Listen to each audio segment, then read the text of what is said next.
60m 아래 바닥으로 떨어져 기계에 끼어 숨졌지만 죽음의 외주화를 검언 유착 의혹에 대해 집중적으로 물어봤습니다. 국민을 위한 일꾼으로 선택된 이들은 국가로부터 생명을 지키고 싶다고 절규했습니다. 반창고 자국으로 가득한 모든 의료진들이 연대하여 덕분에 감사합니다.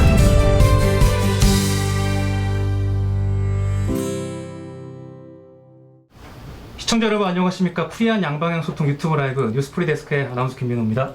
안녕하세요. 성지영 기자입니다. 주말은 잘 보내셨는지 모르겠습니다. 주말간 여러 소식이 오갔는데 저는 그중에 가장 좀 기뻤던 소식이 인천에서 라면을 끓여 먹다가 집에 화재가 났던 형제 기억하실 겁니다. 형이 이제 원격 수업을 들을 정도로 회복을 했다고 합니다. 네, 의사소통도 가능하고 네. 이제 좀 웃고 이런다니까 너무 반가운 소식이고요. 뭐 친구들은 이제 학교를 많이 가지만 그래도 원격 수업 듣는다니까 굉장히 반갑더라고요. 맞습니다. 동생도 목이 많이 부어 있어서 유독가스 마신 것 때문에 목이 많이 부어 있어서 말을 잘 하지는 못하는데 엄마 정도는 할 정도로 자기 표현이 잘 된다 그러니까 너무너무 반가운 소식입니다. 네, 형제의 조속한 쾌유를 기원하면서 네. 프리데스크 시작해 보도록 하겠습니다. 월요일부터 500분 넘는 분들이 와, 네. 엄청 들어오고 계세요. 강민승님이 생일 축하드립니다. 축하드립니다. 네, 오레오 네. 치즈 크림 케이크 먹었다고 남겨주셨어요. 여동생이 만드셨대요. 네. 그리고 데이비드리님 안녕하세요. 그리고 5981 뭐라고 읽어야 되죠? 네, 저도 감기 조심하세요. 네, 감기 조심하겠습니다. 어김없이 함께 해주시는 크라이시스님 오늘도 기분 좋게 뉴스데스크 엔딩까지 풀 시청 각이라고요. 네. 감사합니다. 네, 이사나님 모두 즐거운 주말 보내셨나요? 네. 저는 어제 집 근처 공원에 갔었는데 네. 너무 예쁘더라고요. 진짜 기분이 되게 좋았어요. 걷는데. 맞아요. 요즘 날이 선선하니까 산책하기도 좋고 운동하기도 좋은 날씨인 것 같아요. 네. 자, 계속해서 들어와 주고 계십니다. 네. 자, 오늘 또 특별한 손님을 저희가 모셨거든요. 잠깐 요거 예? 민진홍님이 퇴근길은 프리데스크와 함께 하시는데 첫 채팅 남긴다고. 감사합니다. 야, 지금 대중교통을 타고 가시는 건가요? 안전한 퇴근길 저희가 응원하겠습니다. 네. 자, 이제 가볼까요? 네. 예, 프리 초대석으로 가보겠습니다.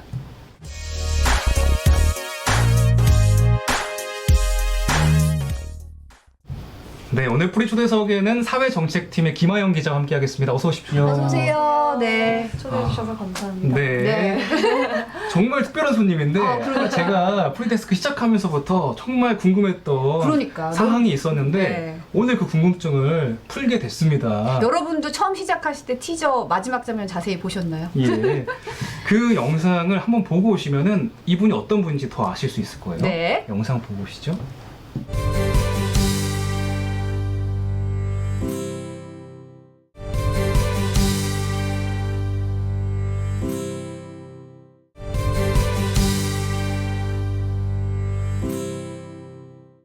네, 바로 이 영상. 네. 이 영상의 주인공이십니다. 네. 아.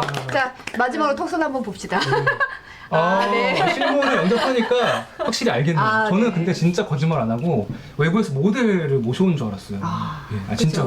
저희가 미모도 뛰어난데 턱만 보여드려서 너무 아쉬웠는데 이 기회에 풀 모습을 다 보여드리게 돼서 예. 너무 반갑습니다. 그러니까요. 근데 어떻게 해서 이 영상을 찍게 된 거예요? 이게 사실 정말 별게 아닌데 제가 뭐 보도국에서도 열심히 이렇게 돌아다니고 있었어요. 근데 저희 부서 선배 한 분이 저한테 너 오늘 스팟 영상에 출연하니까 준비하고 있어 이러시는 거예요. 근데 제 상반신이 필요하시대요. 그래서 알고 보니까 그날 제가 입고 온 옷이 하늘색 그 와이셔츠였는데 그 셔츠가 그 영상 컨셉에 맞았대요. 그래서 제가 뭐 열심히 이렇게 돌아다니고 있으니까 어떤 선배가 그걸 보시고 저 옷이 필요해 이렇게 해서 저를 찍게 된 거지 별다른 이유는 없었어요. 원래는 진짜 섭외가 안 됐던 저게 거예요? 비하인드가 사실은 여기도 출연한 바 있는 모 기자가 사실 1차를 찍었거든요. 근데 예. 뭐가 컨셉이 안 맞아서 다시 재촬영을 해야 된다 그랬는데 이제 재촬영한다 어느 색깔이 좋겠느냐 했더니 이제 컴퓨터 그래픽 팀의 이제 백민희 팀장님이 지나가면서 저기 여기 하늘색 예. 이렇게 된 거예요. 그래가지고 콕 집어가지고 혹시 출연하고 싶어서 셔츠를 갈아입고 오신 건 아닙니까? 전혀 그런 예, 거. 그런 좀 의구심이 좀 드는데. 저희가 이렇게 짜여지지 않고 예. 이렇게 딱 날것으로 이렇게 섭외가 바로바로 그 자리에서 들어갔네요. 그냥 아는 사람들은 알 것 같은데 그 영상 나가고 주변에서 좀 알아보는 분도 계셨어요? 전혀 아무도 전혀? 몰랐어요. 오. 제가 영상 편집실에서 있는데 편집하시는 선배분이 이렇게 화면을 보시다가 쟤 누구야? 이러시면서 저예요? 이렇게 활짝 놀라시더라고요. 근데 그게 사실 비하인드 스토리가 있는데 마이크가 공중에 떠 있잖아요. 네. 근데 사실 밑에서 도와주시는 분이 아. 그걸 잡고 계세요. 그러면 제가 이거 이렇게 탁 낚아채면서 하는 건데 제가 이게 얼굴이 여기까지 나오는지 여기까지 나오는지 몰라서 표정을 어떻게 지어야 될지 되게 어색하더라고요. 그래서 이 비장하게 지어야 되나 이러고 있는데 영상 딱 봤는데 저는 오글거려서 못 보겠더라고요. 이 네. 아랫부분이 나왔지만 네, 이제 저는 알잖아요. 네, 그렇죠. 이제 이 자리에서 이제는 말할 수 있습니다. 이 턱이 내 턱이다. 나다. 접니다. 저희가 아주 프리 데스크 진행할 때 맨 앞에 항상 이게 나가거든요. 그렇죠. 잘 활용하고 있습니다. 아니 김민호 아나운서가 안 그래도 저분은 어느 분이세요? 되게 궁금했었거든요. 아니 왜 여기 위에가 궁금했거든요. 저는 턱 위에가 역시 기대대로 여기 시청자분들도 지금 엄청 좋은 반응 보여주고 계십니다. 네. 네. 근데 이제 지금은 코로나 바이러스를 쫓아다니고 있잖아요. 네, 사회정책팀에서 이제 전담을 하고 있는데 간지 얼마나 됐죠? 제가 6월 초에 갔으니까 이제 한 5개월 정도 됐는데요. 사실 제가 현장을 다니면서 제일 많이 느낀 거는 상인분들을 제일 많이 보잖아요. 그쵸. 그러니까 상인분들의 피해가 너무 커서 생각보다 커서 이제 마음이 좋지만 않더라고요. 최근에 제가 이제 사회적 거리두기 완화 첫날에 중계를 했던 적이 있었는데 그때 제 근처에 있던 노래방 주인분이 몇 달 전에 방문했던 곳인데 바뀌었더라고요, 그 사이에. 그 사이에 문을 닫으신 거예요, 그러면? 그렇죠. 그 사이에 문을 닫고 다른 분이 인수를 하시고 다시 여신 건데 그런 분들이 많으세요. 그렇다 보니까 이제는 저희 기자들은 현장 섭외를 되게 중요하게 여기잖아요. 근데 무턱대고 찍을 수 없으니까 현장을 미리 섭외해야 되는데 지난번에 갔던 식당이 노래방이 아직까지 망하지 않았을까라는 걱정부터 먼저 해야 되는 게 가장 많이 바뀐 점이고 또 가슴 아픈 부분이죠. 네. 가장 현장에서 이제 맞닿아서 취재를 하는 입장에서 그쪽 이야기를 바로 들으실 거 아니에요? 네. 어떤 이야기들이 주로 오갑니까? 뭐 우선 노래방 같은 경우는 제가 방송에서는 이걸 언급하지 못했지만 뭐 영업을 워낙 오래 중단하셨다 보니까 왜 식당은 영업이 되고 우리는 영업이 안 되느냐고 이런 걸 좀 방송에 내달라고 말씀하시는 분들이 많으셨어요. 네. 그러니까 뭐 예를 들면 식당에서도 한 테이블에서 확진자 같이 밥을 먹으면 거기에 계신 분들이 대부분이 감염된 사례가 많잖아요. 근데 사실 동전 노래방 같은 경우도 밀폐된 공간이라는 특성이 있긴 하지만 2명 내지 3명 정도 들어가서 노래를 부르시는데 이제 왜 우리는 영업을 중단해야 하냐 하면서 되게 호소도 많이 하셨고 또 이제 노래방 같은 경우는 거리두기 완화 첫날이 사실 그게 발표가 정부에서 되게 급하게 이렇게 냈거든요. 예고 없이 낸 거였는데 전날에 다른 지역에서 휴가를 보내시다가 그걸 개업하기 그 문을 다시 열기 위해서 하루 만에 아침부터 오셔가지고 문을 열기도 하시고 네. 그러니까 오죽 이렇게 다급하시면 그렇게 하실까라는 생각이 들었어요. 네. 그러니까 사실 코로나19 취재하면서 또 이 상인분들뿐만 아니라 또 정말 고생이 많은 분들이 있잖아요. 그렇죠. 역학조사 하시는 분들인데 사실 심층으로 다룬 적이 있죠. 저희가 그 영상 좀 준비했는데 잠시 함께 보시고 얘기 나눠보실까요? 서울 남부터미널. 한 여성이 예매한 표를 출력하기 위해 무인 매표기 화면에서 숫자를 누릅니다. 뒤로 잠깐 다시 가주시겠어요? 한참을 돌려보면서 맞춰보는 숫자. 바로 생년월일과 휴대전화 번호입니다. 0, 1, 0, 0. 이분 맞습니다. 남부터미널에서 표를 출력했다는 확진자의 진술이 사실로 확인되는 순간입니다. 곧바로 확진자 동선 추적이 시작되고 예매 내역을 조회한 뒤 확진자와 같은 버스에 탑승했던 승객 15명의 신원을 찾아내 검사를 받으라고 통보합니다. 터미널 내부와 버스에는 일사불란하게 소독 작업이 이어집니다. 그럼 CCTV에 안 찍혔을 때는 어떻게 추적할까? 이때 신용카드 결제 정보가 등장합니다. 확진자가 CCTV 사각지대에 있어서 정확히 확인할 수 없는 경우 이분으로 보이는데 모밀국수 7,000원짜리 드신 것 같은데 확인은 안 됩니다. 식당 결제 내역에 적힌 카드 번호로 확진자의 방문을 특정해냅니다. 그래서 이분이 오신 게 맞다 확인되고요. 확진자가 식당에 들어갔다 25분 만에 나오는 구청 CCTV 영상까지 찾아내 동선 확인을 완료했습니다. 서울시가 유흥시설 집합금지 명령을 내린 기간 업소가 제공한 차량으로 노래방을 방문했던 확진자 일행. 확진자는 노래방 방문 사실을 숨겼지만 조사관들은 일행 중 한 명의 카드 결제 내역을 추적해 거짓말을 밝혀냈습니다.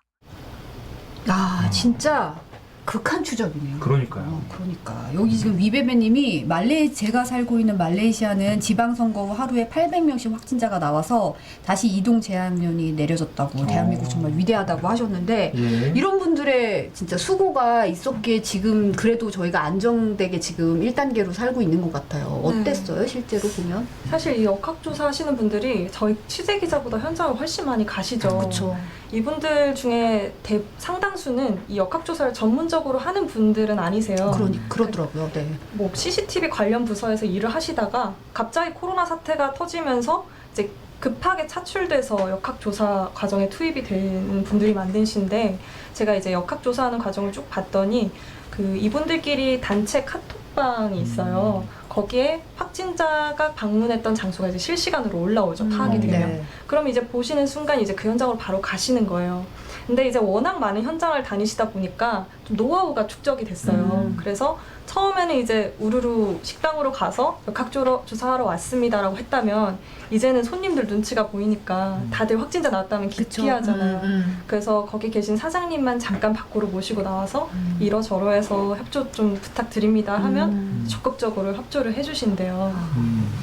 참 역학조사관분들 이 자리를 빌어서 정말 고생하신다는 말씀 전해드리고요. 네. 코로나19 취재하시면서 굉장히 많은 것들을 보고 느끼실 텐데 안타까운 경우도 많을 것 같아요. 네, 가장 기억에 남았던 건 이제 많은 분들이 기억하실 텐데 국민청원에 올라왔던 사연 중에 하나예요. 쿠팡에서 이제 계약직 근로자로 일하셨던 분이 확진 판정을 받으셔서 그 이후에 가족이 다 같이 확진이 됐던 사례였는데 제가 그때 통화했을 때 이제 들은 얘기 중에는 그 남편분이 처음에 확진 판정을 받고 가족들이 치료를 받으실 때는 웃고 떠들 수 있을 정도로 상태가 좋으셨대요. 근데 갑자기 상태가 악화되면서 이 남편분도 50, 60대 정도로 기억을 하거든요.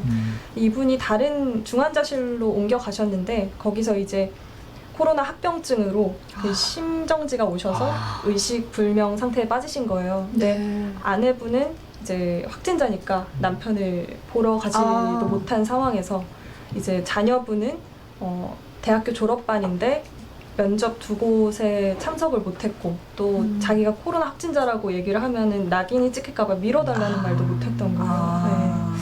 그게 가장 가슴 아팠죠. 사실 기저질환이 없거나 고령층이 아니면 그 정도까지 이제 사망에 이르게 될 줄은 사실 상상을 좀 잘 못하잖아요, 기본적으로. 그렇죠, 맞아요. 그래서 참 정말 단란했던, 다 같이 웃고 떠들었었는데 갑자기 이렇게 달라질 수 있다는 게 어떻게 보면 진짜 이 코로나 사태가 가져온 비극이라면 비극이라고 할 것 같은데. 네. 맞습니다. 네. 근데 사실 기자들이 이제 하나의 사건을 이제 났으면 거기 발생을 현장을 가더라도 이렇게 장기간 동안 몇 개월에 걸쳐서 뭔가를 쫓기가 그렇게 많은 경우는 아니잖아요. 맞아요. 그러니까 실제 이렇게 쭉 추적을 해보는 것도 처음 겪는 일이잖아요, 사실은. 네, 맞습니다. 어때요? 뭐가 달라진 게 있나요? 그렇게 계속 가다 보면?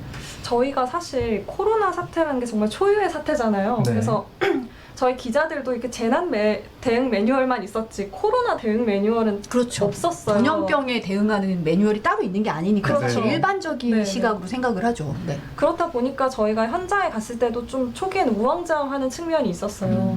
뭐 예를 들어서 선별진료소가 있으면 이제 보통은 그 확진자가 많이 발생한 장소 주변에 선별진료소 설치를 하죠. 그렇죠. 그럼 거기 주민들이나 이런 분들이 쭉 검사를 받으러 오시는데 저희는 이제 의례적으로 당연하게 그분들 인터뷰를 따러 이제 접근을 했는데 알고 보면 이분이 확진자일 수도 있고 그렇죠. 저희가 네, 네. 접촉자가 될 수도 있는 그런 상황인데 그런 시도도 많이 했었던 것 같고 또 방역을 하고 있는 건물 안에 들어가서 그 모습을 촬영을 하기도 했었어요. 네네. 그런데 이제 시간이 지나면서 내부에서도 목소리가 나온 거죠. 우리 이거 좀 위험한 거 아니야? 그때부터 저희는 그런 무리한 취재는 전혀 안 하게 됐죠.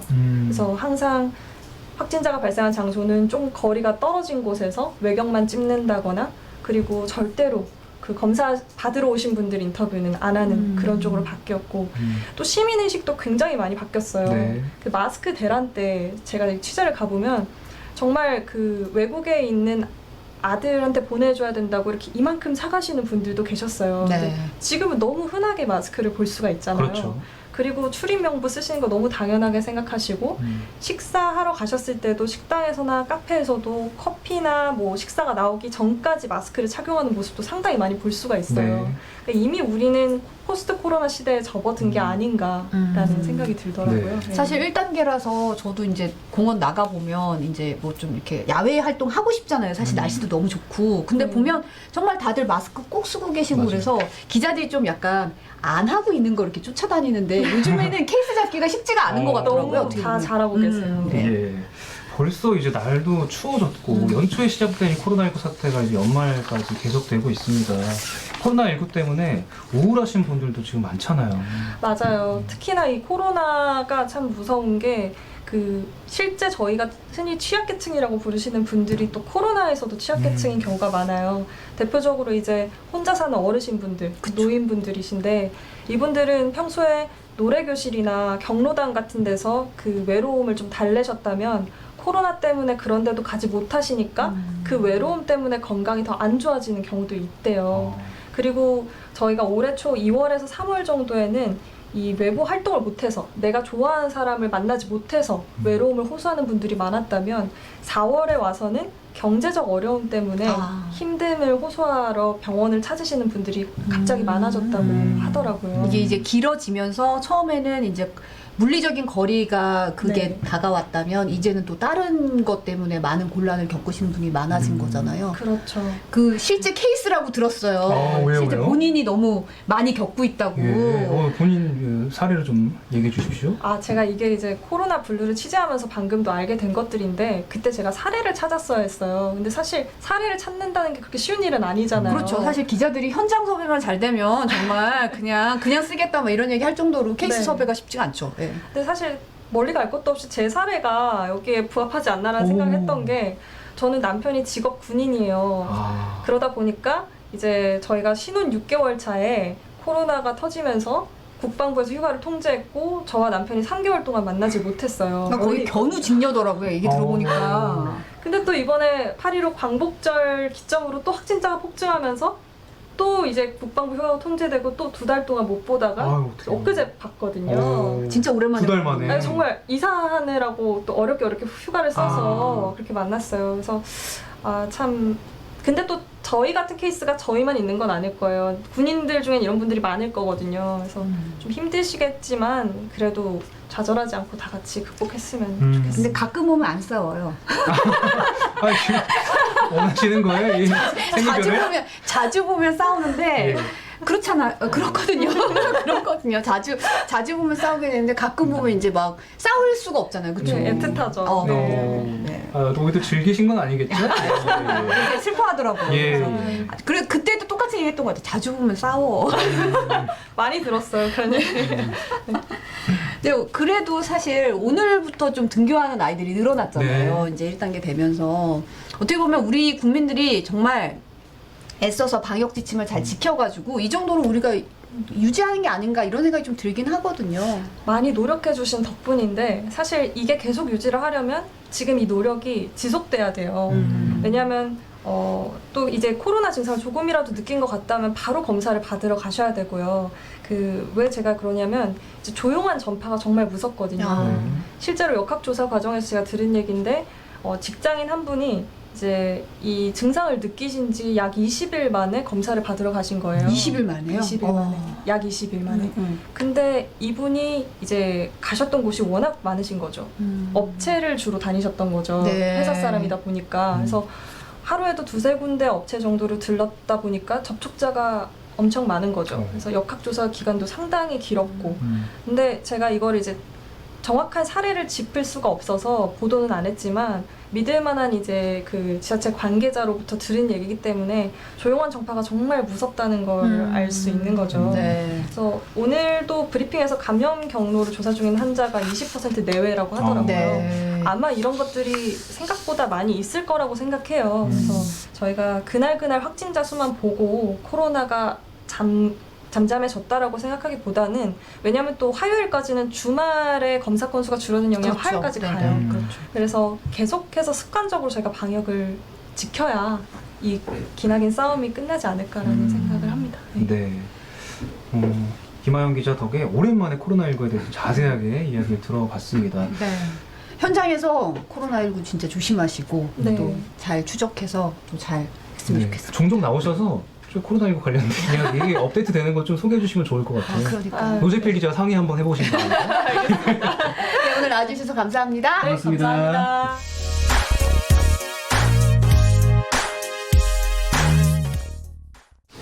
큐시트 산책 노재필 기자입니다. 어서 오십시오. 네, 어서 오세요. 네. 안녕하십니까. 네, 주말 잘 보내셨죠? 네. 주말에 또 단풍? 뭐 산행? 뭐 산행을 하셨나요? 했죠. 네. 아까 그 홍승표님께서 재필이 형을 모델로 하자고 제 자막 준비했거든요. 그건 불가능합니다. 저는 턱이 없어요. 아니, 본인 디스하고 계세요. 갑자기 네. 턱이 무턱. 턱선이 안 나와요. 네. 네. 예, 뭐 할 말이 없네요. 예. 네. 바로 정의원님이 큐시트로 상남자라고.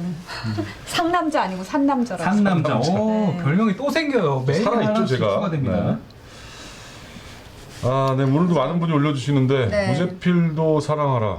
이런 거 좋은 표현. 헤르미온느님께서. 네. 이준성님이 독감 백신 얘기 궁금하다고 하셨는데요. 예, 좀 이따 다시 네. 전해드릴게요. 네. 자, 일단 오늘 주말부터 사실 뭐 지금 난리가 났죠. 그렇죠. 네, 금요일에도 얘기했었지만 네, 이제 추미애 장관하고 윤석열 총장의 정면 대결이라는 뭐 표현도 언론에 찾는데 사실 뭐 대결을 하도 많이 해가지고 정면 대결 말을 또 해야 할지 계속 진행형인 것 모르겠지만. 같은 느낌이긴 하지만, 네. 자, 오늘 그 법무부 그 추미애 장관이 수사 지휘권을 또 발동을 했어요. 그래서 이제 이거 그 전 걸로 자막 지금 자막 뒤에 거 나왔습니다. 네. 네. 아, 이름표를 바꿔달라고 이름표 채팅창에 지금. 네. 예. 아, 이런 거 직접 신경 쓰셔야죠. 지금 오늘 처음 출연한 김하영 기자가 신경 써야겠습니까? 왜 이렇게 급발진. 오늘부터 이렇게 산만해. 네? 네. 자, 술접대 검사 3명에 대해서 수사를 의뢰했는데 그 김봉현 전 스타모빌리티 회장이 어떤 그 증언을 통해서 네. 사실 뭐 청담동의 한 룸살롱에서 1,000만 원 상당의 술을 이제 검사 3명이 접대를 했고 네. 그 중에 한 명이 이제 그 수사의 책임자였다 뭐 이런 거잖아요. 그래서 이제 이 부분에 대해서 남부지검에다가 법무부가 이제 네. 수사를 하라고 이제 그 지시를 내렸어요. 그리고 이제 수사 지휘권을 발동했는데 그 일단 뭐 김봉현 씨를 법무부가 이제 사흘 동안 조사를 주말에 해서 네. 실제로 그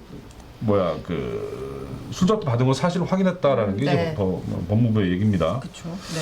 자, 오늘 그리고 수사 지휘권을 하나 또 더 내렸는데 윤석열 총장 가족 사건에 대해서도 수사 지휘권을 이제 네. 내렸습니다. 네. 수사 지휘를 내린 거죠. 내렸는데 어떤 사건이죠? 사건이 이제 그 김건희 씨가 그 도이치모터스 주가 조작에 개입됐다는 거 이게 이제 대표적으로 알려진 사건인데 그거 말고도 많이 있더라고요. 보니까 그 윤 총장이 서울중앙지검장으로 재직할 때 배우자 김건희 씨의 회사가 각종 전시회를 열면서 수사 대상인 회사 등으로부터 거의 협찬금을 받았다 뭐 이런 얘기가 있어요.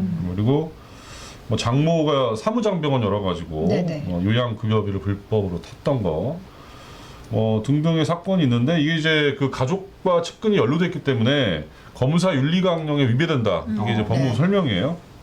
앞으로 이제 수사팀이 독립적으로 수사를 해가지고 결과만 이제 통보를 하게 돼 있는데 사실 이제 아까 뭐 제가 말씀드렸지만 정면 충돌이 이제 지난번에 이게 두 번째잖아요. 사실은 이게 내려진 게 지난번에 한 번 더 있었는데 저희 취재 기자들이 취재한 바에 따르면 윤 총장은 그냥 덤덤하게 받아들였다 뭐 이런 얘기를 하더라고요. 바로 대검에서 네. 검찰총장은 더 이상 라임 사건의 수사를 지휘할 수 없게 됐다. 이러고 덤덤하게 발표를 했더라고요. 네.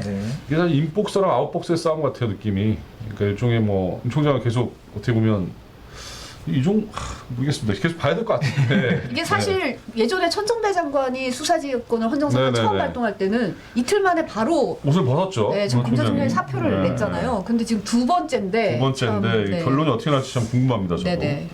자, 독감 백신 아까 말씀하셨는데 10대가 지금 사망을 했어요. 인천에 있는 17살 남학생이었는데 지난 14일에 독감을 맞고 이틀 뒤 16일에 사망을 했는데 그 독감 백신을 맞은 직후에는 뭐 별다른 증상이 없었다고 그래요. 네. 그래서 이제 뭐 조사 중입니다. 이제 부검도 할 거고 그런데 이게 이제 상으로 노출됐던 문제가 됐던 백신은 아니라고 그래요.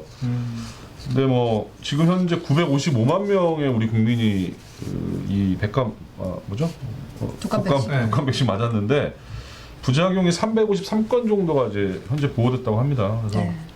대부분 이제 알레르기 반응 같은 뭐 경미한 증상이긴 한데 좀 우려가 되는 부분이 있죠. 네. 게다가 이제 어린 학생이고 그러니까요.